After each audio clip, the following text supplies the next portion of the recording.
it was the first time that I noticed every role I went in for, I was surrounded by white girls. And every role Kelly went in for, she was surrounded by any people of color. And I would go to these tests, and you'd be in these rooms, and there would be 5 white girls, and then there would be 5 girls of different ethnicities for the best friend, and the white girls were in for the lead. And I just remember being like, what? Oh, it's so obvious. Like, it's just so, it's even talked about. People say things like, I already have a black girl on my list. And I guess that was one of the moments that I really started to look at our media differently.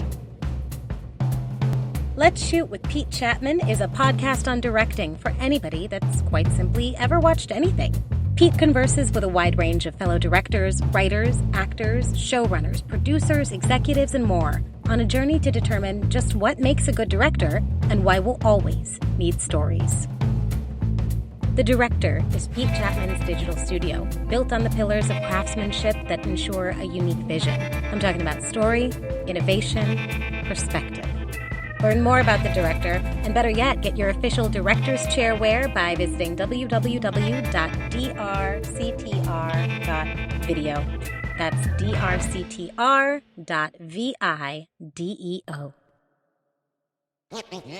All right, what's up, people? Welcome to episode 13 of Let's Shoot with Pete Chatmon. And this episode is featuring Aya Cash, and our conversation is titled Aya Cash on Becoming Comfortable with Discomfort. I had the pleasure of meeting Aya back in 2017. I think the month was June. Coming back from a nice trip with my then girlfriend, Kelly. And Kelly and I are very, very good friends, and they go back through the theater years and coming up as New York actors to transitioning to people that you look to see on your TV and iPad and wherever you watch your stuff every week in some way, shape, or form. It's always interesting to sit down and talk to people, get to know people that you know a little bit better, and that's exactly what we got down to in this chat. It was a very fun convo. I hope you enjoy. And on my end, today will be my first day back to work on a TV set. It's pre-production. We're doing a little dry run of the COVID protocol. So maybe in a future episode, I'll come back and talk to you all about what that new world of COVID-19 production looks like. But in the meantime, episode 13, Aya Cash. I'll see you on the other side. Roll sound. Speed. The interview. Take 1. My first question for you is, tell me about Janine Lesko and Katrina Lightskoff. Oh, wow. I'm guessing those are my Law and Orders. Like, Janine Lesko, I feel like that might have been my first job, maybe? I see, and I'm no authority on your jobs, but I see on IMDb that your first credit may have been in Men We Trust, but your first Law and Order, same week, okay. Or maybe same month, but in Men We Trust was like the first web series. I don't think it was, nobody had really done it before. And it was like these little tiny shorts where you could click our clothing. Okay. So it was like brand integration, and it was this total experiment. But I think I shot Law and Order right before that as my first on camera job. So that was the original Law and Order. And then you did SVU. So that was 2006. And then in 2009, according to IMDb, you were in SVU. Yes, I feel like I did 3 of them. I feel like I've been in Criminal Intent as well. I know that Sarah Hyland, who's one of the girls on Modern Family, killed my sister in an episode of Law and Order. And I had to like bang on a table in a Russian accent. I know that much. And then there was one where my boyfriend hid a gun. Or no, he had a gun. And I know I said fuck on camera and it made it on screen. Like, wow. you don't, it's no voice, but you see my lips just say the word fuck. And I was like, oh, I got that in there. You were in the moment. I was in the moment. I was just, improving my Law and Order, my 5 lines. No, it was an accident, but it made it in. And then I feel like I had one more.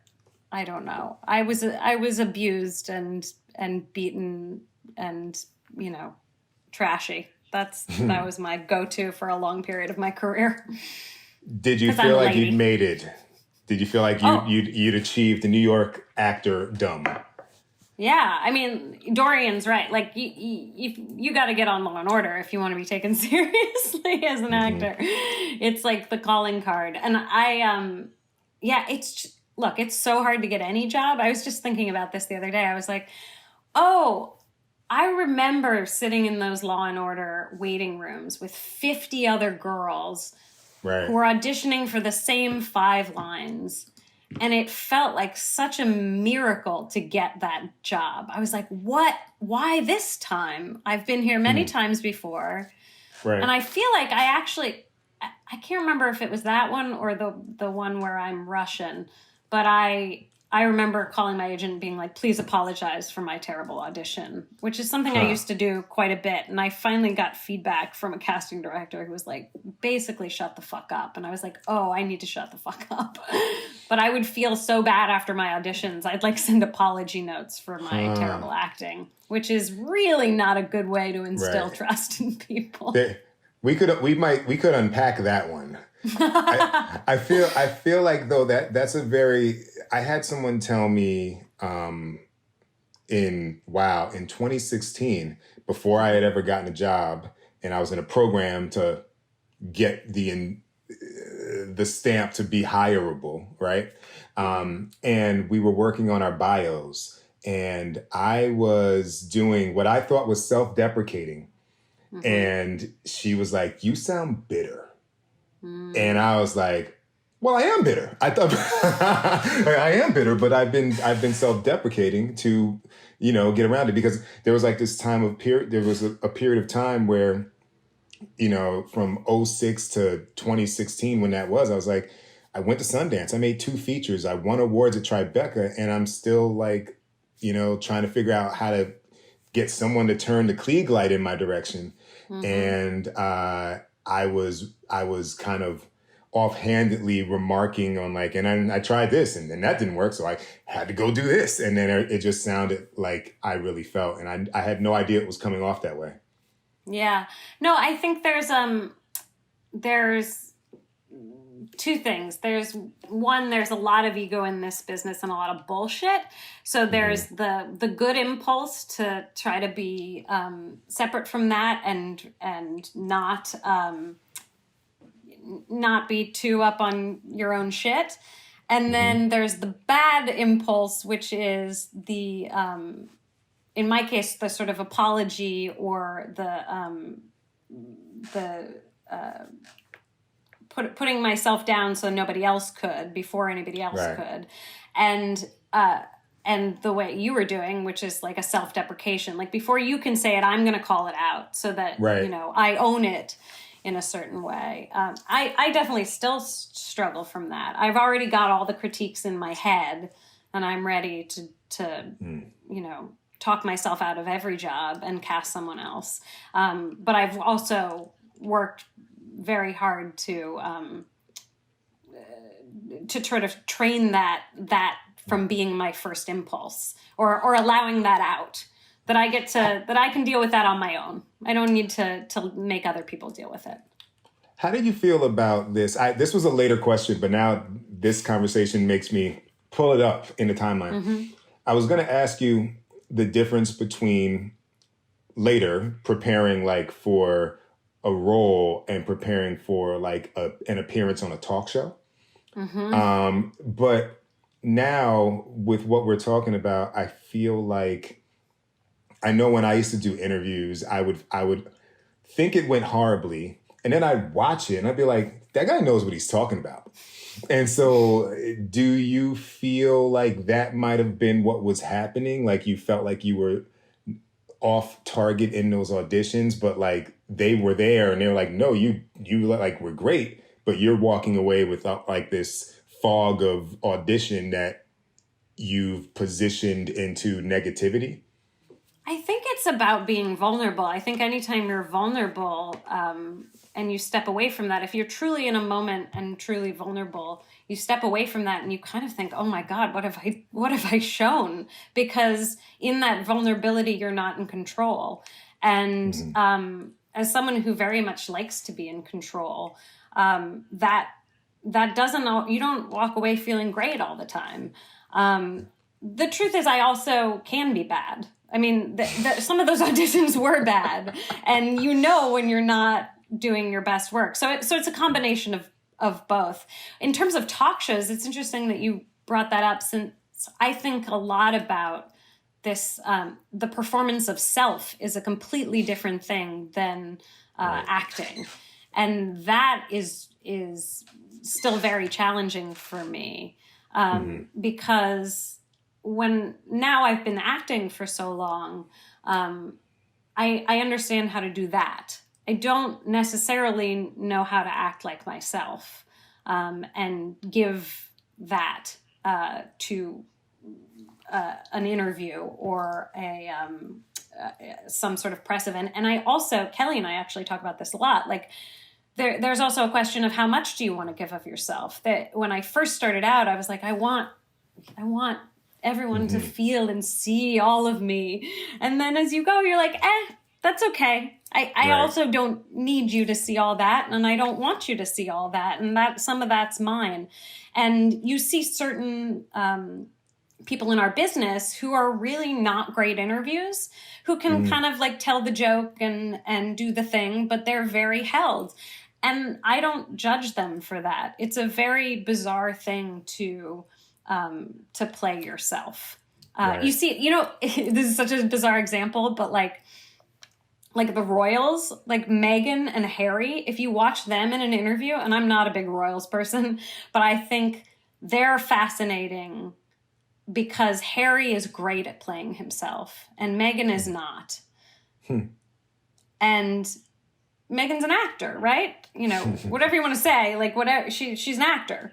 Right. That's what she learned to do. It's a different technique to know how to play yourself. And you see people who are great at it. And they're the really fun, interesting interviews that feel like off the cuff and quote unquote authentic. But I've learned to not judge. Aren't those people essentially playing characters? And that's why they're good at it? Because I feel like for me, I feel like the talk show is my general meeting. And I go in and I only got good at them when I decided who I'd be when I walked in that room. And by that, not like a fake person, but like a heightened version of the part of myself that I think helps me win in this arena. You know what I'm saying? And so then I'm less worried about being myself and more worried about staying on track with the intention I had coming in the room, if that makes sense. It's funny. I think for me, it's probably the opposite because I can be so in my head. And the thing that I love about acting is being out of my head, is being I started in theater, and what I thought of acting didn't really exist in film and TV for me for many years. Even though I was on film and TV, I would say I was talking on film and TV. I wasn't acting. Because the thing that I thought of as acting was the thing that happened in theater, which is like you start and then you fly and you're like, what the fuck just happened an hour and a half later? And you're like, you just, that sort of energy and that feeling of complete abandon and like letting whatever happens happen was what acting was for me. And doing that in these tiny increments of 10 lines, I didn't know yet how to connect in like that. That wasn't the acting that I was first drawn to and so excited about. So for me, it's about not making decisions, both in my acting. Like I like to do, when I come to set, I am very social. I don't sit in the corner and like think and focus in that way, because I'm the opposite, where I want to I've done my homework. I want to come in and play and see what happens and look at someone else and see like, what the fuck? I don't know. Let's see what happened. That's the exciting part for me. And so the best interview that I ever had, or talk show I ever had, I actually had just taken a clown class, and I'm terrible at clown. But it was so freeing to just be bad and look stupid and make the wrong choices and have people not laugh at your bad acting or your bad. That made me feel free, that I went on and I was like, this is me. And honestly, if you watch interviews that I've cried after, feeling like I've embarrassed myself and my family, versus that interview where I took the clown class and I felt so free, they don't look that different. In fact, I'm probably cooler in the other ones, because the truth is I'm a very expressive person, and what is cool and what people are often attracted to is not that. They want to feel like they got to earn something from you. I've learned to sit back because I know that brings people in. And, but I had a lot more fun on the other one, and I'm just of an age now where I don't give a shit. I want to have more fun. I don't want to. Let me be clear. I give some shits. I'm not fully realized yet, but I do. Having fun is more important to me than looking good. And when I had fun, that was a better experience. So you were doing theater before you were doing TV, before you were doing film. What is the story that if you have one, that you think back to as being the moment you recognize the power of telling stories or hearing stories? So my mom is a writer. She's a poet and a novelist. And every night before bed, she would read me a poem. So I feel like I had a lot of that sort of storytelling growing up. I remember, it's so funny, this just came up. And I recited this whole thing from memory that I haven't thought about in probably, 25 years. And the other person I was talking to knew it too. And I haven't like looked it up and remembered where it's from. It's not exactly a poem, but there's this, I remember my mom saying this to me when I was a kid. One bright day in the middle of the night, two dead boys got up to fight. Back to back they faced each other, drew their swords and shot each other. A deaf policeman heard the noise. He got up and shot the two dead boys. If you don't believe my story, it's true. Ask the blind man, he saw too. And wait, what age were you told that? Oh God, probably way too young. Deaf and probably like 5 or 6. Okay. So I have these like little pockets of stories in my mind. And I love that one because it's about things that are both true and untrue. Which is most of life. I also, on a more sort of like clear note, Princess Bride was probably the first movie that I ever really was like, oh, this is some good shit. And so your mom was a poet, and I've done my research. I know that your dad was, I guess, is one of the leading meditation guidance folks and in meditation Buddhism? Guidance folks. That's what I found online. So like, how did that propel you toward pursuing this idea of performance? Well, we're in a time where everyone talks about echo chambers, and I am someone who is particularly chambered from my childhood. I grew up in San Francisco.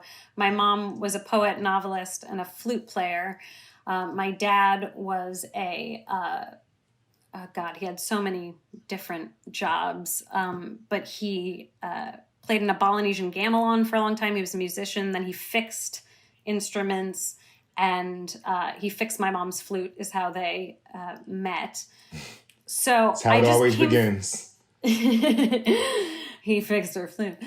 I just grew up in a very artistic family who was very encouraging. And I never thought I had to make any money from it. My parents were poor. It just wasn't a part of their value system. I say this sometimes, and then my mom's like, I wish I had money. It's not they were like, it doesn't matter. I think, money doesn't matter to people with money. So money mattered, but they just didn't have a lot of it. And it didn't feel like that was the main goal in life. So, so I was just very encouraged to be artistic, and I thought I was going to be a singer, but I wasn't very good. I wanted to be a writer, but I wasn't very good. So acting ended up being it. I got very into Shakespeare in high school. And what was it about Shakespeare? Exciting. I liked the homework, and I'm not like I don't want to paint myself as like some amazingly studious, like, oh, I was just such a nerd, and I was so, it's just, but I loved that there were, I loved that you could dig deeper into the text and there were answers there. I loved that it was these sort of like hidden puzzles, that it wasn't always obvious, but that the more you dug, there were actually, there were little paths to take to do it. And I thought it was really fun. It's not like I loved watching Shakespeare. I just loved doing it. It was really exciting to do it. Do you feel that you became more skilled at analyzing and reading into the subtext of a text from having done Shakespeare, and were able to bring that to Janine Lesko? but to your later work, or is it like a thing that you do it over here, but like it doesn't really matter when you come to TV? Again, I think TV for me, especially in the beginning, was just so mysterious and just trying to hit my mark. I mean, if you watch We Are Men, which please don't, not We Are Men, Jesus, I did a sitcom called We Are Men. In Men We Trust. In Men We Trust. If you watch that, there's like actually a shot of me like stepping over the track. Like you can see like my head go to the side as they're walking, because I don't know how to just walk over the track that they've laid without moving. So it was a real learning curve. But yes, I do. I think what it gave me is this belief that the writer is God in a certain way, and that they hold all the answers, which has ultimately served me well in collaboration in film and TV, which is a medium that is often, I think actors often think they know better.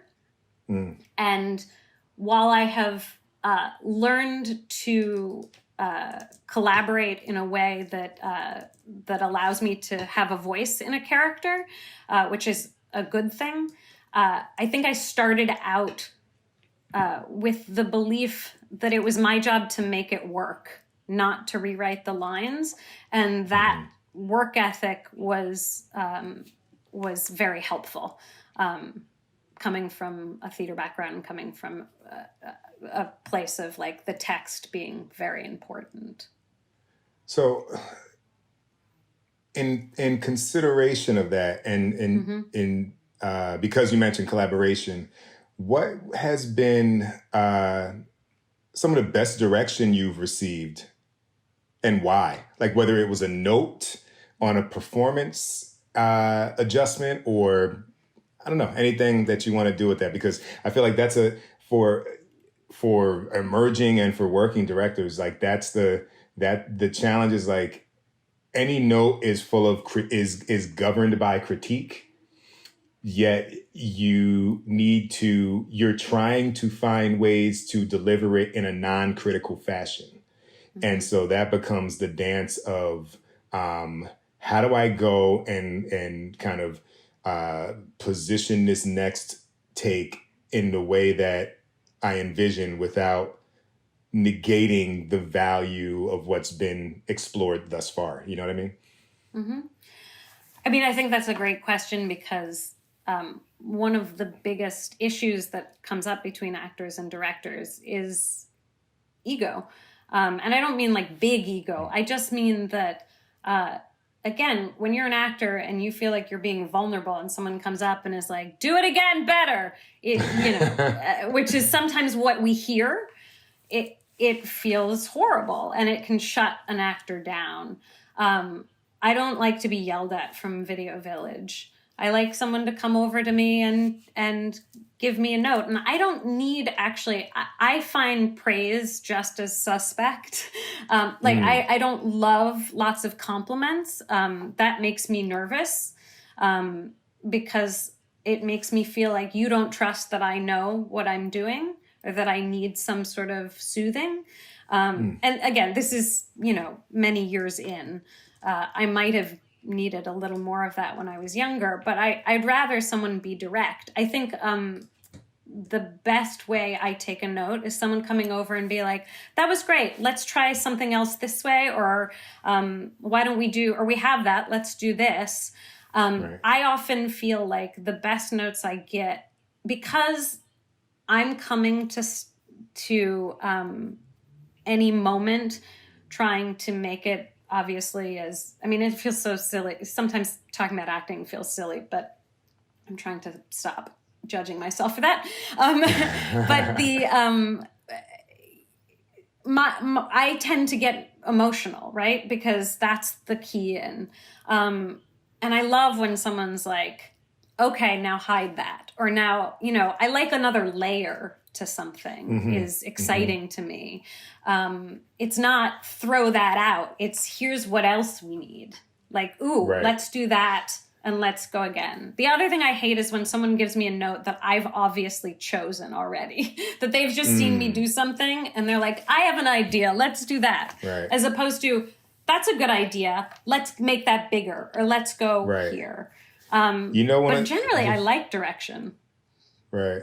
The best thing I got from this documentary, the September issue on Anna Wintour, we were behind the scenes and every person that she talked to was like, how do we enhance that? And I was like, man, that's good lingo. And now I use it because it's no judgment on what's been explored or presented. It's like, okay, like, let's keep going. You know what I mean? And who doesn't want to enhance things? Like, can you tell when a director is giving you a note that they don't believe in? And do you prefer to see that fucking dance of bullshit, or would you rather they tell you, look, man, they just want this one more of these shits, and like, you look great to me, just get one more and then we'll move on? Like, how do you prefer those type of moments if they've happened to you? I mean, that's tough because there's so many dynamics. I mean, this is really what happens in TV, right? Because in movies, you're dealing with the source. Like, the director gets to do what the director wants, whereas in TV, they're managed by the creator and possibly a producing director and possibly even a DP. I mean, there's so many voices. I guess it depends on my relationship with the director. I don't want to be involved in any sort of sides. Like, I don't want to I don't want to hear any sort of shit talking in, like, they just want, so unless we're friends, unless I know you and we have that dynamic and you can be upfront with me. I'd rather if we're working together for the first time, I'd rather just, let's take the note, I'll do the note, and let's not worry about it. Or like, let's just try this, as opposed to we got to do it for that guy.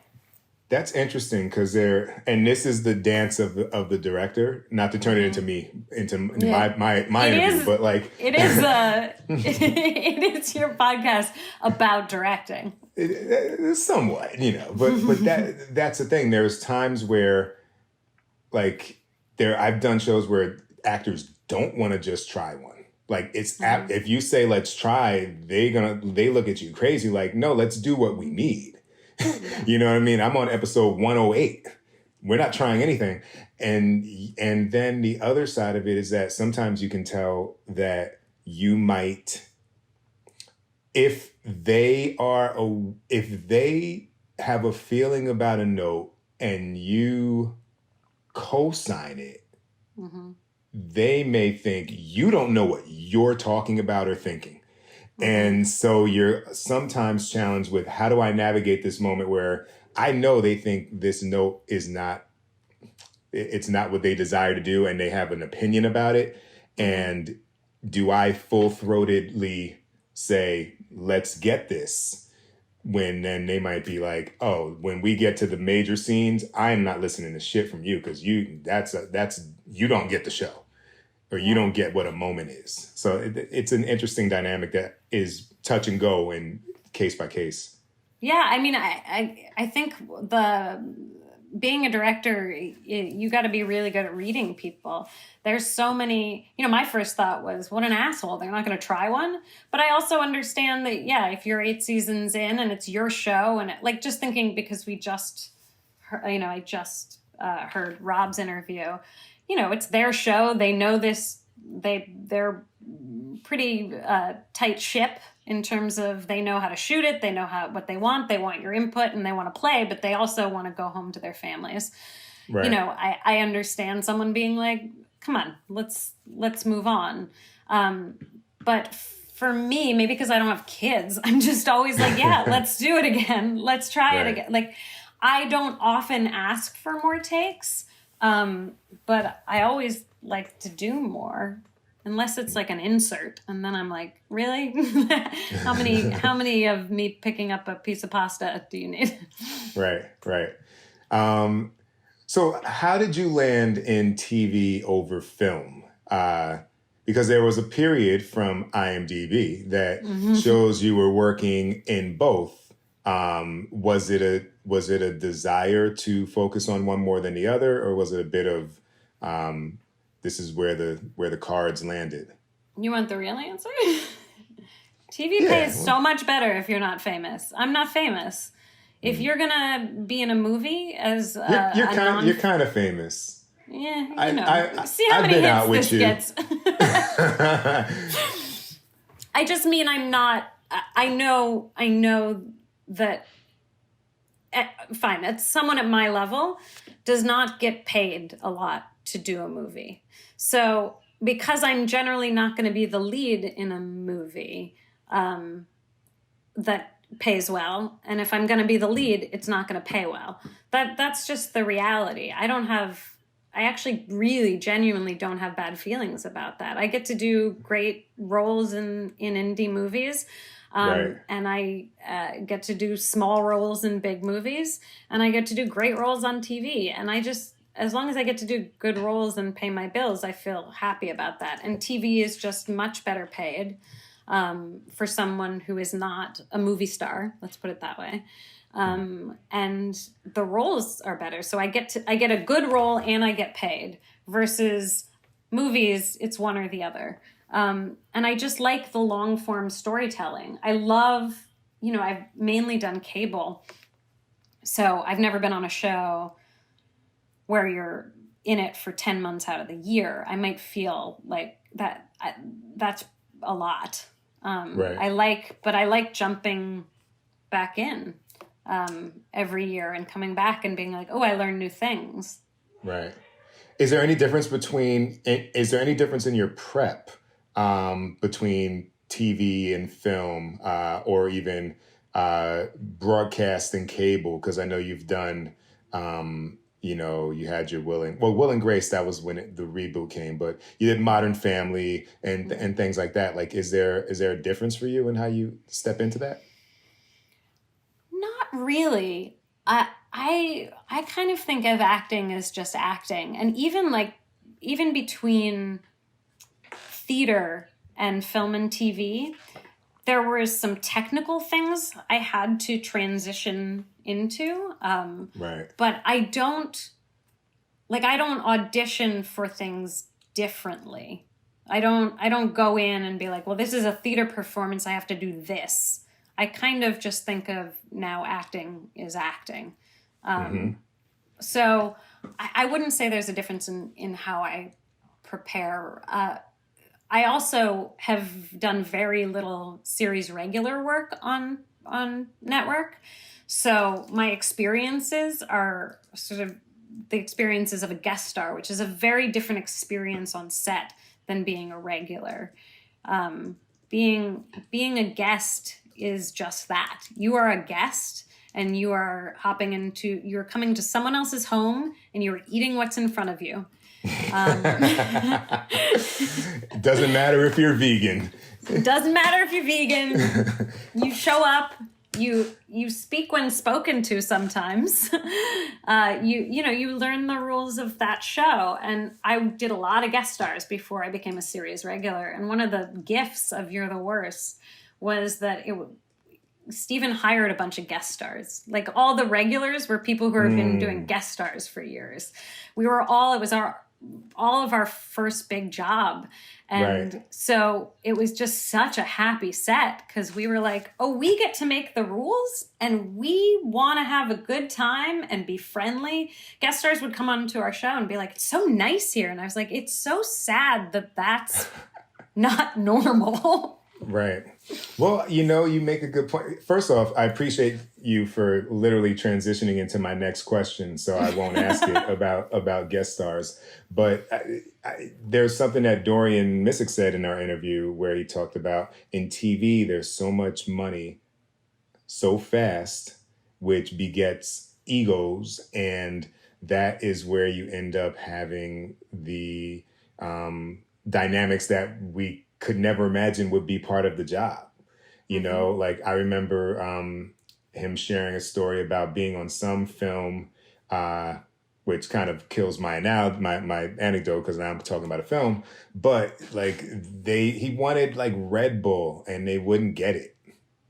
You know what I mean? Like they wouldn't get him a Red Bull and they're like shooting nights. And then it became like, well, I'm going to put in my rider. I want 3,900 Red Bulls now, and it's like you end up having to do that because the simple request goes overlooked because of how they are feeding the beast and the ego of whomever is at the top. And there becomes a point where you can't even necessarily be modest Pete because then you'll show up to set and somebody else got a fucking bus and you have a 3-banger. You know what I mean? And it's just like, and by that, for people who don't know, I'm talking about the smallest of the trailers that. By the way, available. Triple bangers, all 5 seasons of You're the Worst. 1970s carpet.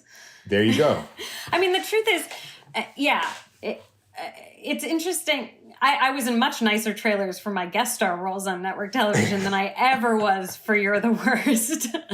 I think it's interesting how the ego gets involved. And I'm definitely not immune. I have definitely had moments that I look back on and I'm like, why was I so upset? Why did I feel so wronged in that moment? Because I couldn't get the thing I needed. Like, what is that? When, like, a couple years ago, I was getting a truffled mac and cheese as my job. Like, what is how does that happen? And I think there's 2 things that happen. One is, yes, money and success brings out insecurity and everybody feels like a fraud and feels the need to overcompensate. And you get used to people getting you shit. People walk you to the bathroom when you are on set. You are not allowed to go to the bathroom alone. I mean, You're treated like a child, so you start to behave a little like a child.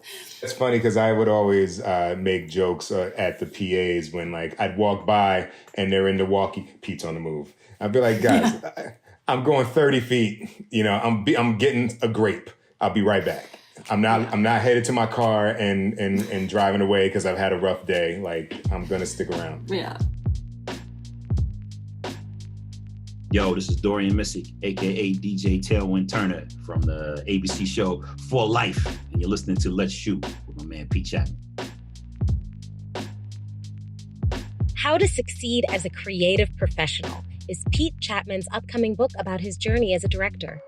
What started in 1993 has been a marathon full of persistence and creative pivots, transitioning from indie filmmaker to teaching at NYU's acclaimed film school, to running a production company, to directing television and commercials, and ultimately eyeing a return to the feature films that gave him his start. A mixture of how-to, self-help, and inspiration, this book will be for any person eyeing a successful career in a creative art. How to Succeed as a Creative Professional is coming soon. What do you think it was about you, having done, you said the cast was kind of full of folks who had been guest stars. What was it about you that you think attracted them to you for Gretchen Cutler in You're the Worst? I mean, full disclosure, I look very similar to the creator's wife. I mean, and I say that jokingly, but it's interesting. When I first read it, I was like, I could be so good in this job and they will never hire me because I don't look like the kind of girl who can say, you got all of this. Like, that I am not the typical beauty that is seen as allowed to have that kind of confidence and sexual confidence, and the way I look might stop me from getting this role is essentially how I felt. And I do think it's funny that, you know, Stephen's wife is an adorable redhead, is not a Megan Fox, because in my mind I had been like, well, that's Megan Fox, because right. I internalize this shit too. It's not like I'm immune to the idea that like you have to look this way in order to behave this way because, you know, of misogyny. So, you know, I had sort of talked myself out of being able to play that role because I thought my beauty was not the kind of beauty that would be allowed to play that role. So that also gave me a lot of freedom, as I was like, well, I know I can be the best actor to do this. Like, I know who this person is. I was a very self-destructive teenager. I was, you know, just did a lot of bad shit and went very much the other way in my 20s. And I'm now a very responsible, boring human who wears linen. And but I know that girl and she is still in me. So she's an easy access, and I was a good choice because I'm not still that girl. Because when you're in that, it's hard to play that. It's actually that separateness and that distance that I had gave me the ability to play her. That's a super accurate analysis. Like the thing that popped into my mind, and it might seem like a bit of a leap, but I don't think it is. I immediately thought of Malcolm X, and I thought of Denzel and Malcolm X, you know, because you have to go through Detroit Red to become that elevated person that made the transition after prison. And if you're in it, it's hard to apply analysis to the psyche or psychosis or whatever it might be that's driving it. And there's anybody else, I assume, would have probably been in there presenting their idea of that thing and not have an understanding of what it really feels to embody it and the risk of what it is to live it. Yeah. That's interesting. So me and Malcolm X, is that what you're saying? Is that going to be the saying. title of my show? Aya Cash and Malcolm X. Aya Cash on Malcolm X. Oh, Jesus. So what stories aren't being told? And the reason I have that question is I feel like in this racial reckoning, Black Lives Matter moment, which I hope is not a moment because a moment is fleeting. I feel like you're like super deliberate with informing your fans or community, whatever. I hate the word fan because it's like fan is fanatic. And I think of that Robert De Niro movie. Yeah, you're deliberate about kind of informing. You go Robert De Niro, I go swim fan. So, our references. Film school nerd. But like, what's going on? And like, what is it that you think isn't being told by the industry that's kind of put us in a position where it's such a revelation now that this shit has been happening? I mean, look, I remember being 2000, maybe 11 is when I was like really testing for pilots, 11 and 12 with Kelly in LA. Oh, we should clarify too for folks. So Kelly is Kelly McCreary, my wife. Aya is one of her best friends, and full disclosure, Aya gave a speech at our wedding. So that's probably the only reason I was able to secure this interview. Yeah, right. I'm very busy these days. So I remember auditioning for pilot season with Kelly. And we were both, working our butts off and wearing our short little skirts to try to get these jobs. And it was the first time that I noticed every role I went in for, I was surrounded by white girls. And every role Kelly went in for, she was surrounded by any people of color. And I would go to these tests, and you'd be in these rooms, and there would be 5 white girls, and then there would be 5 girls of different ethnicities for the best friend, and the white girls were in for the lead. And I just remember being like, what? Oh, it's so obvious. Like, it's just so, it's even talked about. People say things like, I already have a black girl on my list. And I guess that was one of the moments that I really started to look at our media differently. And because I was experiencing it while I was watching with the rest of the world, I am who I am. I'm a little white girl from San Francisco. And I have obviously internalized, our culture and wasn't paying attention. I was just taking things as real. I was like, oh, that's just how the world is. So I think that was the first time I was like, oh, wait, this is why we see what we see. And now I'm actually noticing what's around me in terms of our business and in terms of like what was being shown on television. It's almost like walking into if you could walk into the full supply chain of McDonald's and then be like, wait, that's not an egg.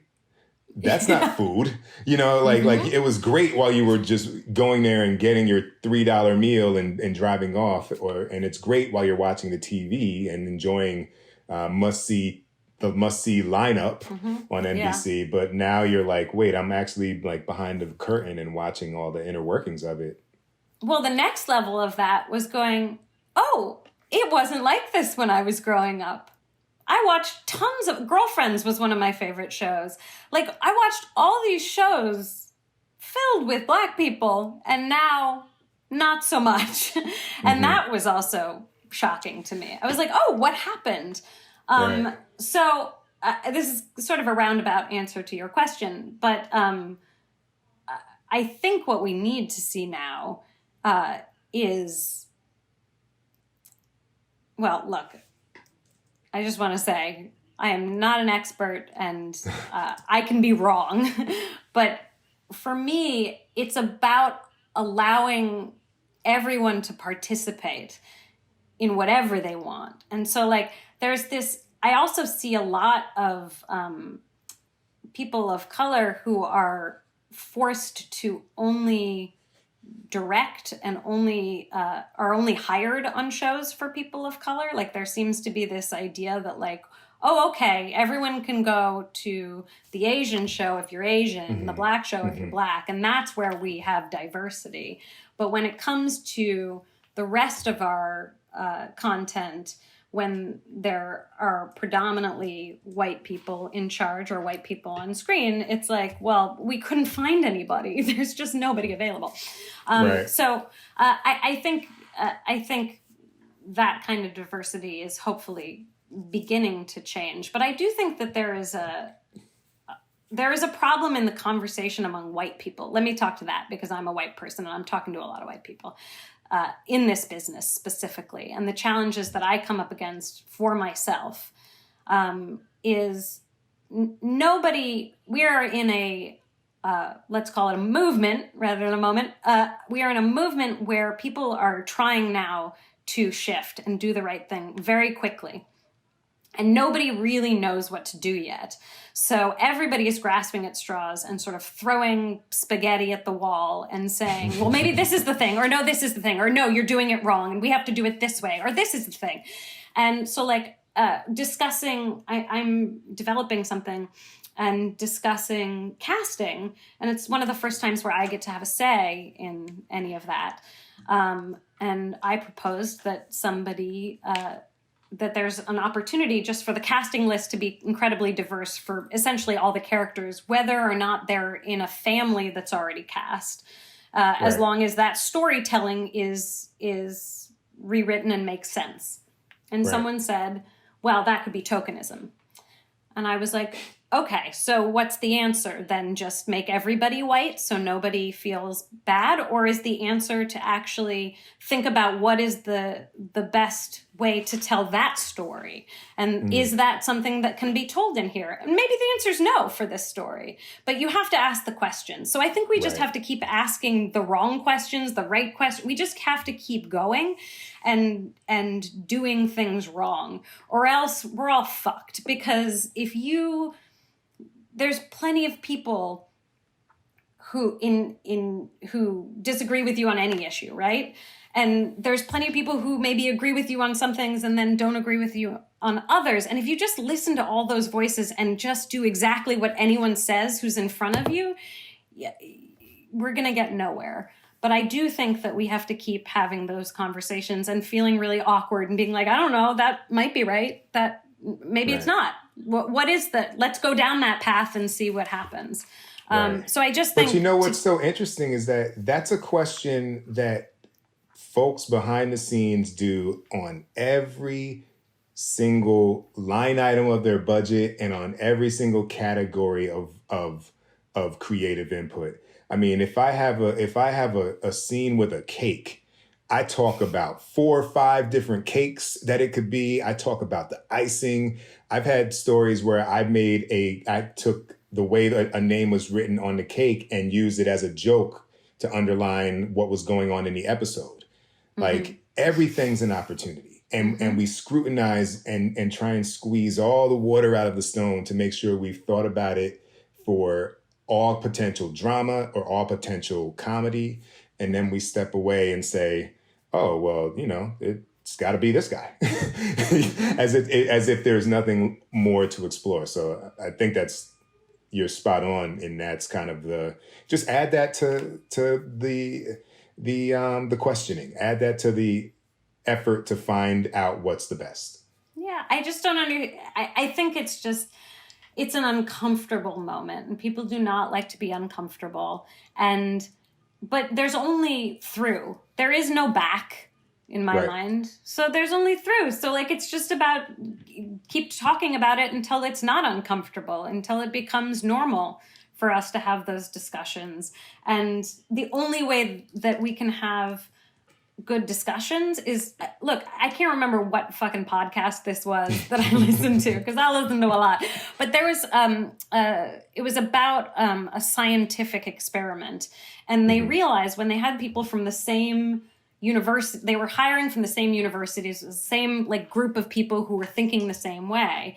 And the experiment doesn't get solved as quickly as if you had people from all different schools of thought who came from different backgrounds and different experiences. It's only beneficial. That's what the thing that's so upsetting that gets lost in all our discomfort is that it's such a positive thing. Like, it makes everything better. So we talk about diversity as an issue that it needs to be solved because we need to be good people. And I'm like, but it also makes better art. Like, it just makes things, it makes better science. It makes better. So why don't we just try that? We've tried the other. Well, I don't know. I'm a little bored. The thing that's so ingrained there too is that it also makes more money. Yeah. and not that should be, I mean, not that should be your driver, but it is the driver. We sell washers. TV shows are to sell washers. Like, exactly. It is about the money. It's about that. And you know, when you mention the shows that we grew up on, right? Like Girlfriends and all that. I was reading some article, much like all the podcasts you listen to. I read so many things that I can never give proper reference. Mm-hmm. Hopefully I'm never doing it to someone who wrote it, but there's a great book called Men Explain Things to Me. That's all about that. I learned the other day, it's like, I told you that shit. But when you look at what was actually done with the shows you're mentioning, whether it was the CW or UPN or even Fox in its nascent stages, they specifically built their network off of product content for the Black audience, almost as a counter program, built it up. I mean, In Living Color was on there because they're like, we got to do something different. It kills, introduces you to Jim Carrey, who even, I think a couple weeks back was like, you know, I wouldn't be in this industry without those folks, without the Wayans brothers, you know? But like then the moment there's like a little bit of semantics are important here, but let's just say traditional recognition, or the numbers get up, or those dishwashers are selling at a high enough volume, then it's like, let's pivot and move over here to what we value more as quote unquote mainstream. And it's what happens with the voting block of Black folks. And it's just a repetitive thing. But the irony is that the biggest influence globally in many industries is driven by the unfiltered content of music, you know, and fashion. But somehow in film, it's like it doesn't carry, and it just kind of goes to underline a lot of the the systemic racism and prejudice that's powering all of those decisions. So yeah, it's all fun stuff. I look, I get it. I mean, if I'm going into a job and it's all white people, and I could step away and say, you know, I don't think this is right, I'm losing a job. I mean, I think there's a lot of there's just a lot of fear and fear of losing power, fear of losing livelihood. There's just so much fear, and maybe that's got to be here for the first stage, but hopefully we're getting through it. Stage 2 of fixing the world. Yeah, it'll be after lunch. We'll do the world after lunch. If you had the keys to the castle and could change anything about the business, or maybe anything specifically about acting, what would it be? Oh, wow. I mean, now I'm an asshole if I don't say we fix racism. You're like, but really, I just want a catering. Bigger trailer. Catering needs to improve. Yeah. I mean, obviously that, and then on a more selfish level, I wish we were a little more English in our casting as well. I do feel like the Brits allow people to look like people. I feel like, and that I don't mean just casting. I also mean hair and makeup. I also mean wardrobe. I wish that, so often people come up to me and they'll be like, oh my God, I thought it was you. You look so different. Or I thought, and I'm like, well, that sucks. It sucks that we all have to look like these versions of ourselves that only really exist, once in a while. I wish we could look like people. What do you think makes that happen?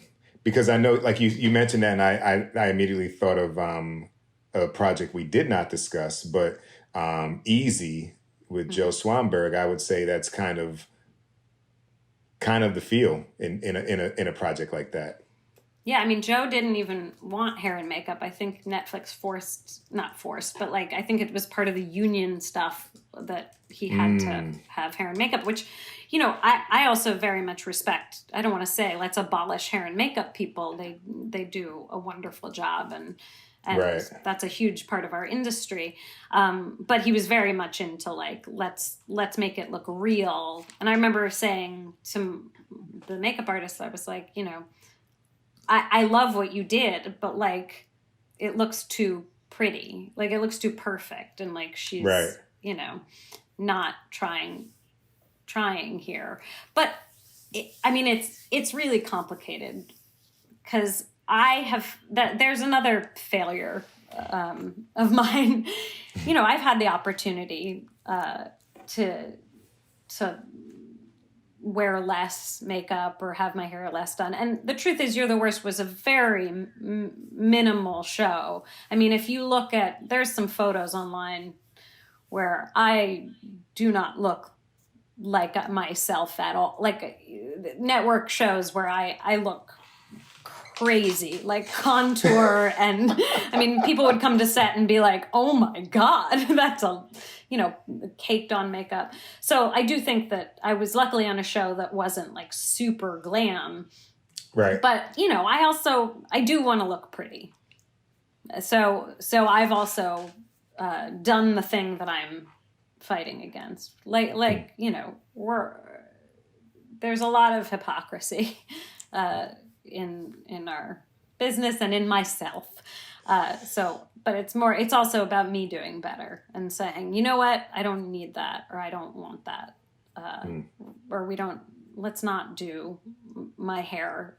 She's, we tried to do less makeup during the Depression arc of season 2. And there are times when I look straight up crazy and You're the Worst, and that's good. But there's also times when I probably could have been we don't need to do this. And because I was high on the call sheet, I would have been allowed to do that. And I was like, I want to look cute.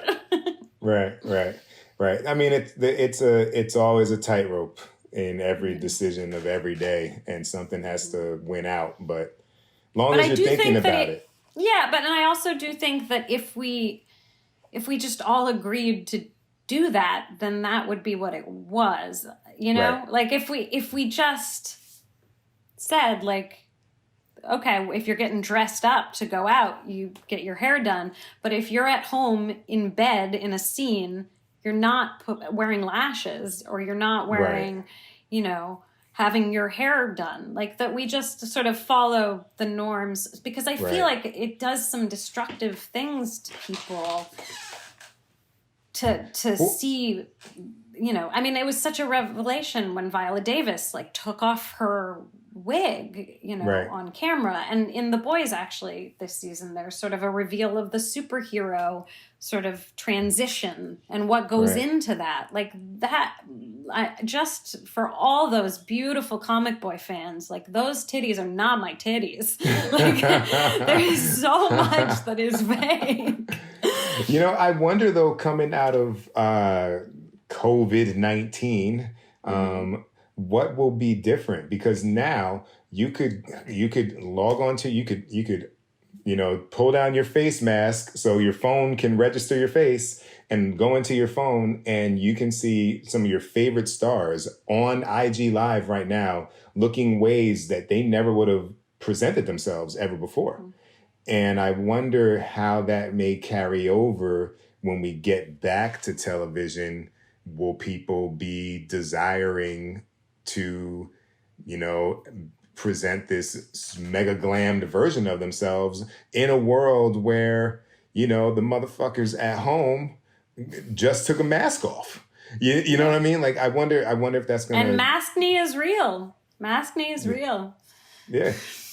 Acne for masks. You're like, what? Just trying to be an influencer, Pete. Just trying to be an influencer. Look, I've been thankful for the mask at times where I'm like, oh, this will just let that ingrown hair do its own thing. No one will ever know. That's the secret. When I am growing a beard, it's because the ingrown hairs are having their way with my face. So that falls under TMI. We can't leave without talking about The Boys. So how'd you come to that project? It's season 2 dropping September 4th, 2020. And excited to see you in yet another escalation into a new type of franchise. But how'd that come to be? I auditioned. It was, I mean, that's the thing. It's so funny when I was on You're the Worst, the entertainment reporters would always be like, oh my God, so what are you going to do next? And I was like, whatever they let me do. Whoever will hire me is my next project. Right.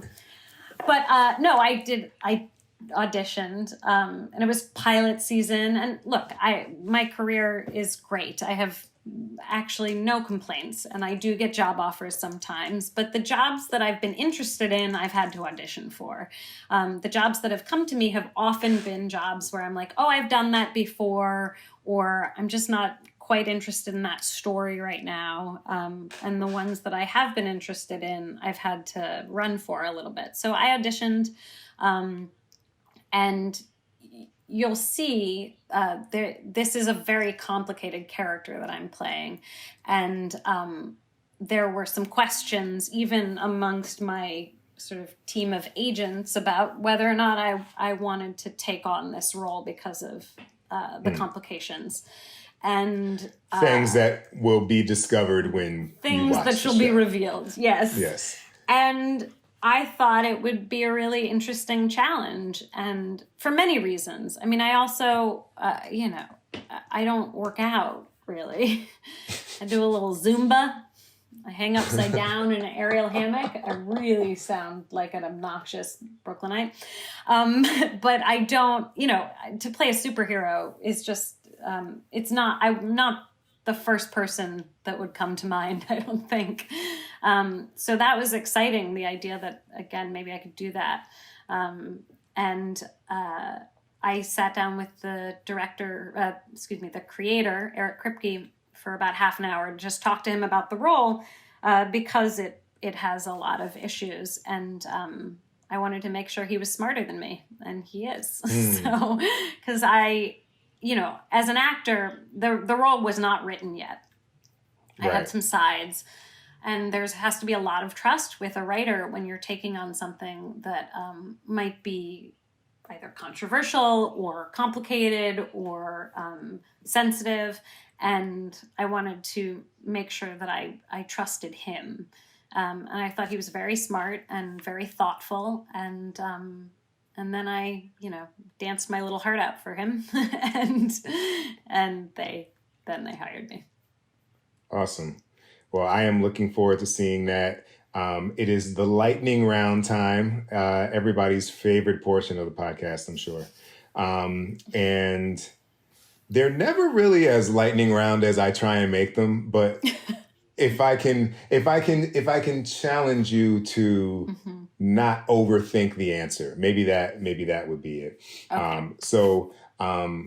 The setup for the first one is I was listening to another podcast, and the interviewee said, you have mentors and you have cheerleaders. And that's what you need to make it in any business. You need someone who can educate you into what that job or career will entail.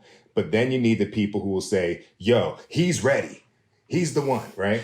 And so I would ask you for your personal journey, who would be one, or you can maybe pick one mentor, one cheerleader. God, I mean, Kelly's totally my cheerleader. I mean, Kelly, I feel like we've been each other's cheerleaders through all that. We've been friends since I was 21. I turned 21 the week I met her. And so she's been a huge cheerleader for me. I haven't had a lot. I've had a lot of mentors over the years, but not consistent. It's funny, when I was in my early 20s, there were these two women that I met while doing Great River Shakespeare Festival, Heidi Armbruster and Kim Martin Cotton. And we were all 3 different decades, and we ended up living together in New York. And I felt so taken care of by them and so welcomed into the industry by them as sort of artists and friends. And I remember thinking, like, I hope that when I am older, I can be that kind of woman for younger women, because you hear so much competitiveness in this industry, and it's not really true. There's really more support than anything else. And so I would say they're my mentors. And now Michaela Watkins, she would be like, if she ever heard this, but I've known her for a couple of years now, and she is a mentor of just how to be in the world and in this industry. And she is beloved for good reason. And I look at her and I think that's the kind of actor that I would like to be in this industry. That's super. The world is so small. I had a Zoom call Friday to direct some episodes of The Unicorn. It seemed like a great call. We'll see if I don't know if I need to apologize and send them an email, but we'll see how it works out. All right, that's awesome. Now, 3 traits that you would say an actor needs to make it in this industry. Resilience, a sense of humor, and I don't mean that like you got to be a comedian, because you need that in drama too. I mean, a sense of humor about what this life is, because it's pretty ridiculous in the good times and in the bad times. It's pretty funny.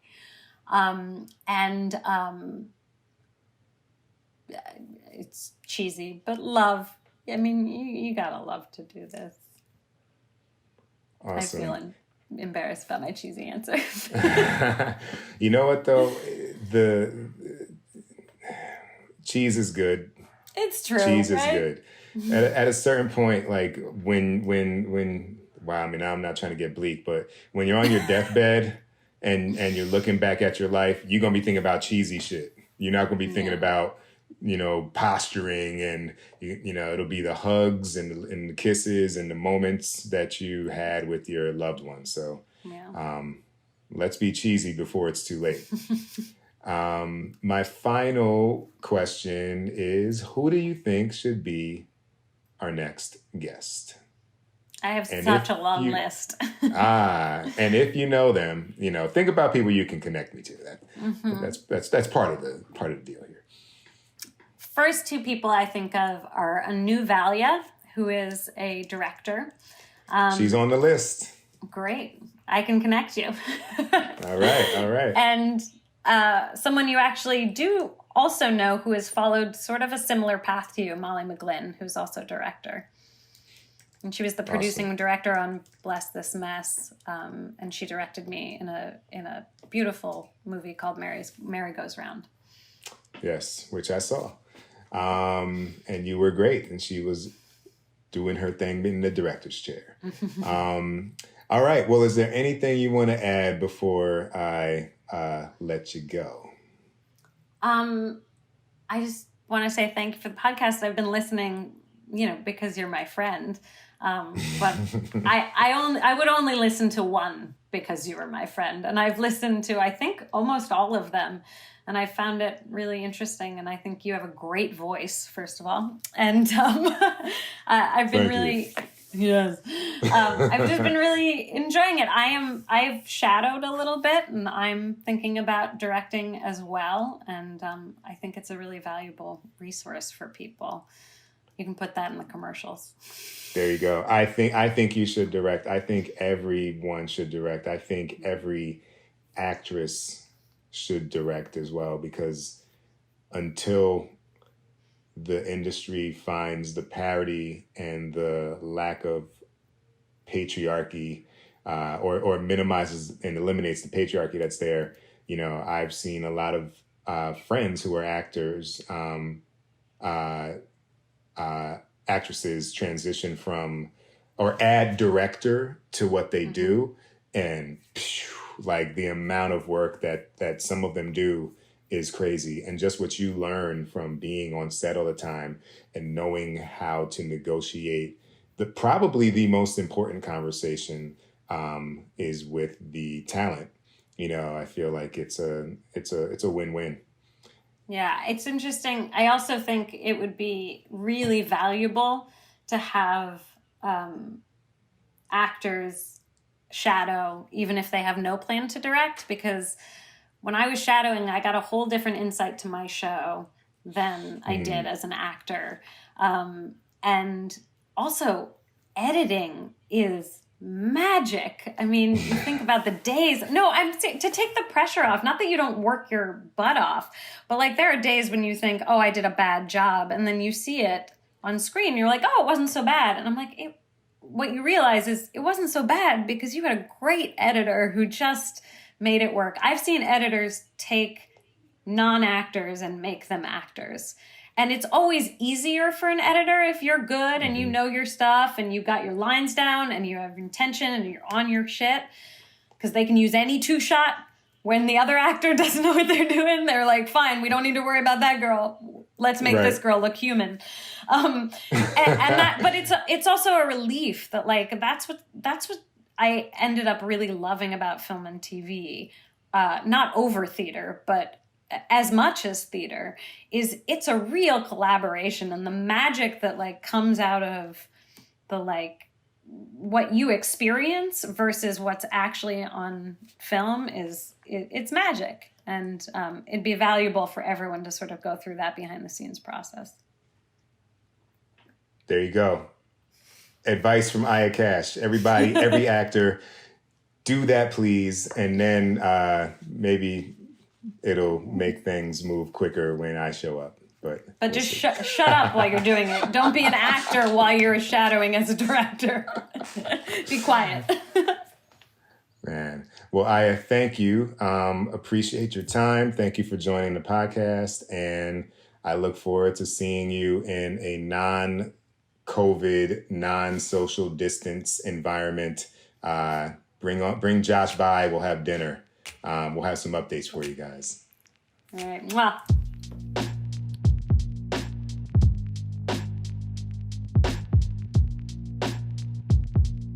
What's up, people? This is Pete Chatmon. Follow me on Instagram and on Twitter via @PeteChatmon. Follow the pod on Facebook on our Let's Shoot with Pete Chatmon official page, and hit up our mailbag with questions, suggestions, or hey, donations if you're feeling like it, via Let's Shoot with Pete Chatmon @gmail.com. And just in case you need to know how to spell it, that's Pete with the last name Chatmon.